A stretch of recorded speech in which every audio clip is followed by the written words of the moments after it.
जय जगन्नाथ सांग मैंने तो कालिया योजनार हिताधिकारी भाई और भौणी मैंने आसला कालिया योजनार बहुत बड़ अपडेट कहीं नुआ बजेट्रे उपस्थापना कर बीजेपी सरकार बा मुख्यमंत्री मोहन चरण माझी।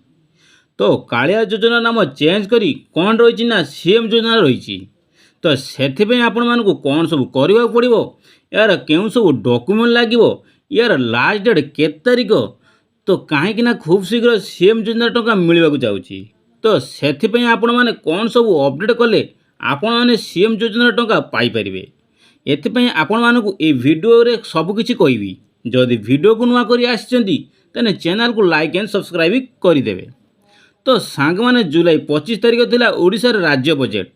तो से बीजेपी सरकार बहुत गुड़ाए योजना नाम घोषणा करिसेंती किंतु सेति मध्यरु बीजेडी सरकार थिबा योजना जेपरी कालिया योजना बीएसकेआर आहार केन्द्र लक्ष्मी बस रो सबु नाम चेंज करिसेंती कहीं सेति मध्यरु कालिया योजना नाम परिवर्ते सीएम योजना को खूब शीघ्र टंका मिलवाक जाउची।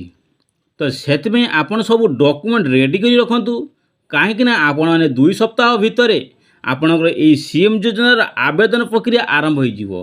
से आपण मैंने यही सब डॉक्यूमेंट रेडी करी रखि था।